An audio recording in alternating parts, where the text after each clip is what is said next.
Putting recovery into action means focusing care on supporting recovery and building the resilience of people with mental health problems, not just on treating or managing their symptoms. Well, everybody, we're here today to talk a little bit about recovery and where we are in recovery for ourselves. Does anybody want to tell me a little bit about recovery? I suppose for me, recovery has been back in employment, which first time in 10 years.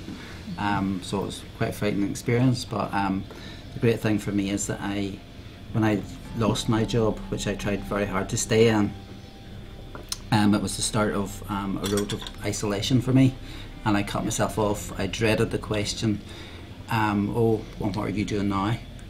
Or even, how are you? So now that I'm back in employment, I don't dread those questions anymore. So for me, that's a big, big step back and towards recovery. Recovery for me means that I can get up in the morning. That when I was ill, I just lay in bed all day and didn't want to get up, and now I can get up and face each day and get out and about and do things. I have structure in my life now. I think for me, recovery has really been putting myself first and learning to accept what other people compliments or other things that other people say, and not wanting to run away and hide, and to be myself. And recovery, it's ongoing, there are ups and downs, but for every step back, for myself anyway, there's been two forward. Right. So it sounds as if it's a bit like a roller coaster at times. You're up and down. Very much so. There is no single definition of the concept of recovery for people with mental health problems, but the guiding principles are hope, control, and opportunity. Hope. The belief that it is possible for someone to regain a meaningful life despite serious mental illness. Hope is the path that's right for me. Hope is the light so I can see. Hope is the friend, a cup of tea. Hope is that I turned into we. Hope is the smile so I can glee. Hope is the branch to climb the tree. Hope is the feeling that I am free. Hope is the doors open to me. The road to my recovery was very rocky, to say the least, and it hadn't a great start. I initially I didn't understand what was happening to me, so I tried to do it myself. I felt the problems of my family were more important than my problems, and I didn't understand what was happening to me. So the first thing I needed to do was to find a way to talk to my family. So the first stage of my recovery was finding a person that I could actually talk to, and that was going to a support group for me. And I found that person who, she probably saved my life. And then from there, I did get the help from my family that I needed, and my family went with me to see my GP and my other doctor. And that was, again, the next step to my recovery. And I got through to New Horizons. It was like almost being at the bottom of a tree and climbing the branches that I needed to climb. Fell off a few times, clung on by my fingernails sometimes. In fact, that's one of the wee things that they did. As you started a course, they would ask you how you're feeling today. And I remember saying I was the person hanging on by my fingernails, and then they took me to the side and made sure that it was okay. And that, again, that was very important, getting that support. And then it was like doing the courses, and it's just been an absolute amazing, amazing journey. From being a person, the only door open to me was, the only door left open to me was to take my own life.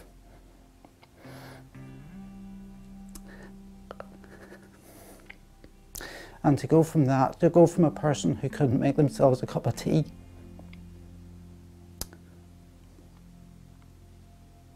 through all the courses at New Horizons and all the support. And eventually it came to the end, and they says, look, you're nearly at the end of our time here. But I was in a much better place by now anyway. And they said, the only thing we have left for you is to offer you 3 different courses to get you back into employment. So interviews and application forms was one, and of course I took them. I had learned to stand up for myself. I had learned what works for me and what doesn't, and I had learned to try things, and even if they didn't work, it was okay, because it was a learning curve for me. And then it finally came to the point, and they says, look, there's a job for you on the job centre website that we think might suit you. It's 7.5 hours, and they asked me if I would go for it, and I said yes, I would like to apply for it. But the interview went so well that I got the job. Now I'm in employment, off benefits. I'm treasurer for my local primary school, PTA. I'm doing this, and it's like every door is open to me now. The future is almost like whatever I want it to be. My story started after my own personal journey of depression. After the birth of my first child, I experienced signs and symptoms of postnatal depression noted by my health visitor. I had symptoms of hopelessness, guilt, and he cried uncontrollably for no reason. I had help from a postnatal support nurse who came out to visit me on a weekly or fortnightly basis. This helped a bit, but didn't take away my feelings of hopelessness and despair. As years went on, I gradually got a bit better until the birth of my second child, and it was only then that my experience of depression deepened. After a long period of time with depression, I decided to do various groups and support groups, which led for me to do counselling, and I went on to do my Queen's Certificate in counselling. It was a personal journey for me, but I came to the decision that I wanted to help people with depression, because I had come through it. Towards the end of my counselling course, my dissertation I did in postnatal depression, I applied for the job with the Northern Health and Social Care Trust, and after being out of work for 7 years, I didn't feel confident, but I applied, and I was delighted to be offered the job as a support worker for a community mental health team. I feel my experience and my personal journey of depression has helped many people in their recovery, and it gives them hope. But my clients also give me hope. They give me strength. Control. It can be hard to take control of your recovery, and there can be lots of things that get in the way. Many people say that taking responsibility and finding a way to take the lead in their own recovery is important. Control is concerned with self-management, self-determination, choice and responsibility. So where does personal responsibility sit with all of that? Well, I actually don't think that there's an actual formula for recovery. I think it's a completely individual thing, and within that you have to take personal responsibility for your own life. You know, you have to make the choices for you that suit you best in terms of your own recovery, how you want to continue on your path to wellness and well-being. When people have come from a more maintenance model of care, they don't know any better. They don't know that option of taking self-responsibility is out there. So I think it's about the recovery ethos needs to cut across all levels of support and care we get, so that people do have that sense of like, it's my life, it's my responsibility. For years I was given support, I was given CPNs, social workers, psychiatrists, and all the information was coming to me, but I wasn't ready to actually get myself well. I think there's only so much outside resources can do, and you have to take ownership of your own life. You have to take that control back and do it for yourself, because it's only you can do it. For the past 11 years I've had mental health problems. I have been an inpatient in Holywell Hospital, and I've also been treated in the community. Throughout that time I was trying to study and work and keep normal adult life going, but I was really sinking inside, and about 3.5 years ago I really did hit rock bottom. Even though I had received lots of help throughout my adult life, I never really used it the way it should have been used. I started attending White Abbey Day Hospital, where I took charge of my own life. I took responsibility. I had the tools, the support, the staff were amazing, but they could only do so much. I had to do the rest myself. I started doing their support groups in terms of depression management, anxiety management. I started taking better care of myself. I had been very overweight.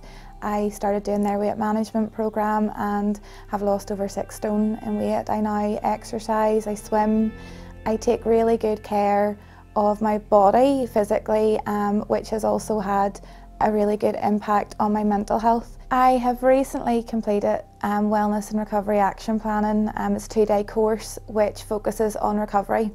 I find the 2 days fantastic because it literally wrapped up the last 3 years of recovery for me. Within my plan, I have the things that keep me well in terms of knowing my limits, trying not to get too stressed with daily life, socialising, seeing friends, keeping myself well, following a healthy diet, and all that. It seems very simple, but it keeps me well physically and mentally. RAP is very individual. It focuses on you as an individual person, and you can only write your own RAP. Nobody else can do it for you.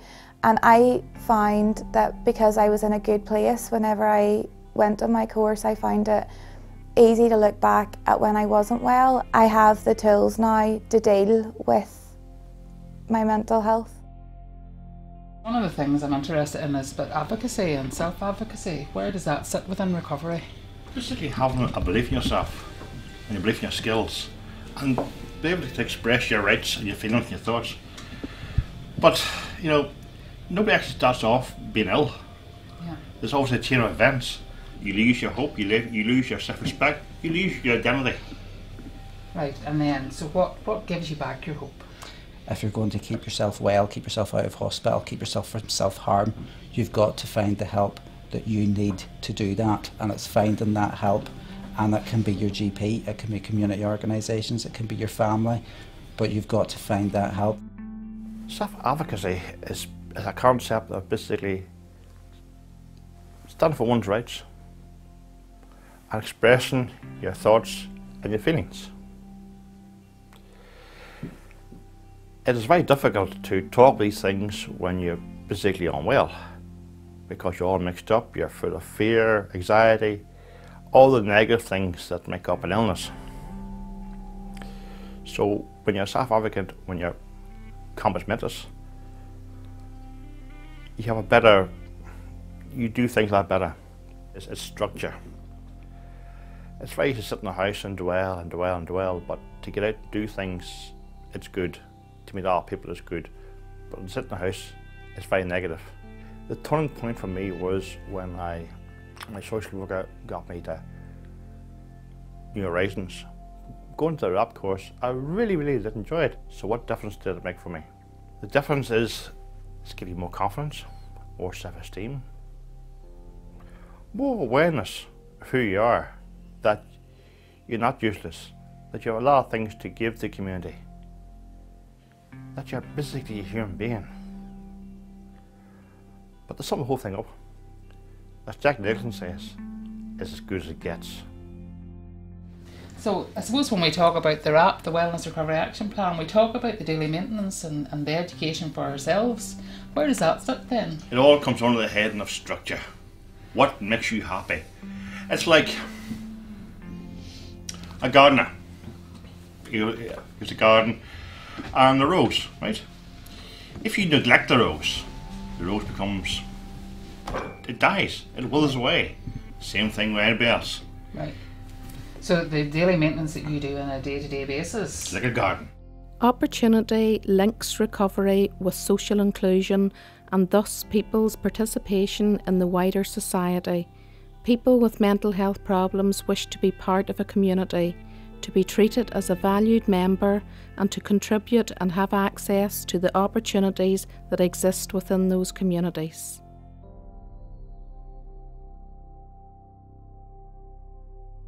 Well, for me, education and opportunity was something that was really helpful in my recovery. I was diagnosed with depression when I was 8 years old. So throughout my life I had episodes of depression, mostly related to loss in my life. And then the worst time being 2009, when I was ill really that whole year. And my son was getting married, and that was a loss to me. And so that really was the trigger for my depression that year, and I became very ill. In fact, I was psychotic, and I went into hospital, and eventually I was allowed home. And after that, I educated myself. I used education to find out about myself and to find out about my illness, especially the psychotic part of my illness. I wanted to find out what that really was and how it affected me and how I felt. And so then I had an opportunity to go to do a course, condition management program, and that was a 12-week course on different subjects for people with not just mental illness but people with other illnesses, and it was very, very good. It was the first time that I got my confidence back, and I felt that depression hadn't destroyed me, but there was going to be opportunities in my life. And so at the end of that 12 weeks, then I went with Where to Defeat Depression, and I trained with them, and I started my own depression support group. So that was a really good opportunity for me to be able to help others who had been experiencing the same difficulties, and that was good. And then I got involved with the trust, and I've been doing things like preparing to do this DVD and writing our own stories, which have been very educational for me and a great opportunity for me.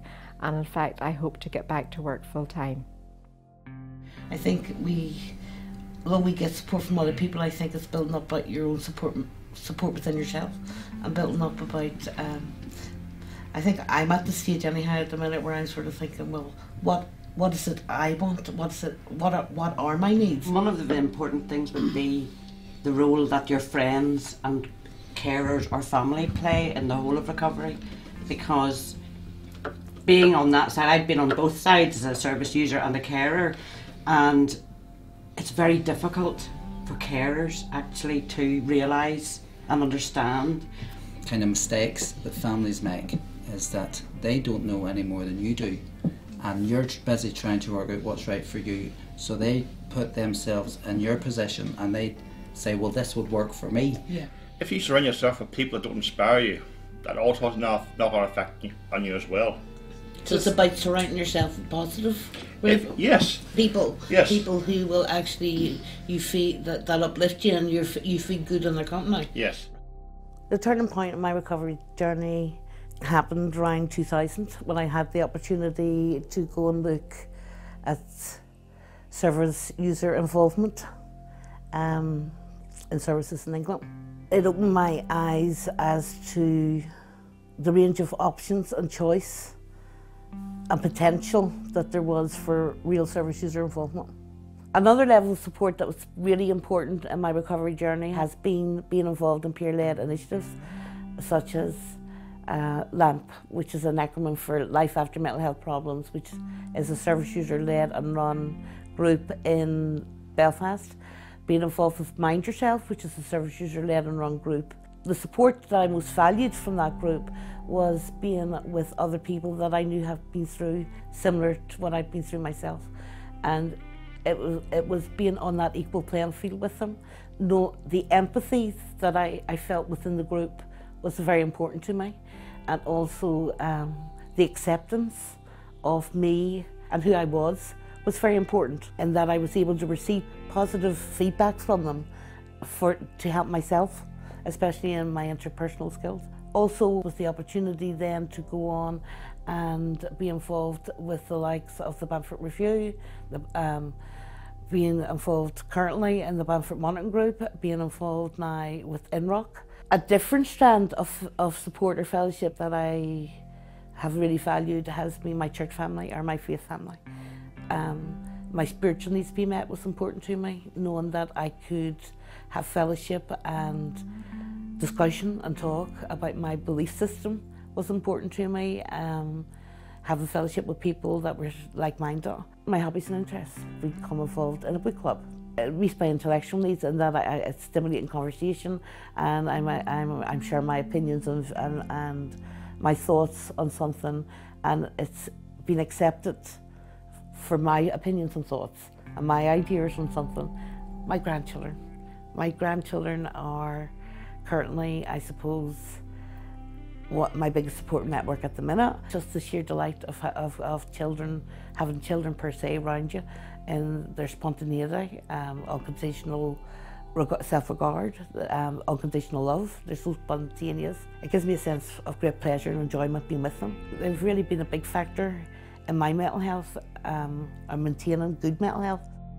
For a long time I was being treated for depression, and I had to advocate that it wasn't just depression, and it was whenever I was able to get that message across with the support of my family, then I started to get the support that I needed. But it all came from advocacy and promoting myself and knocking on doors, every door I could think of. Every door is an opportunity, even if it's the complaints procedure. Every door that you can knock on it until you find the door that's right for you. My recovery journey has been ongoing, and I think that's what a lot of people need to realise, that recovery is not a finished article, that it's an ongoing process, and it also takes in people who have been highly educated, highly motivated, and people who have been socially deprived, or whatever has happened to them, that their mental health has suffered. I have been involved in trying to promote the recovery model throughout the Northern Trust. As a former teacher, I have found that my skills are useful, that people who are delivering training need help or just assistance. And what seems very simple to me, because I taught for 14 years and organising things, putting people at their ease, describing something that both service users and service providers can understand and appreciate. I feel quite privileged to be able to do that and to help others in training. Part of this group will be delivering training to other service users and to the care providers or people in the community.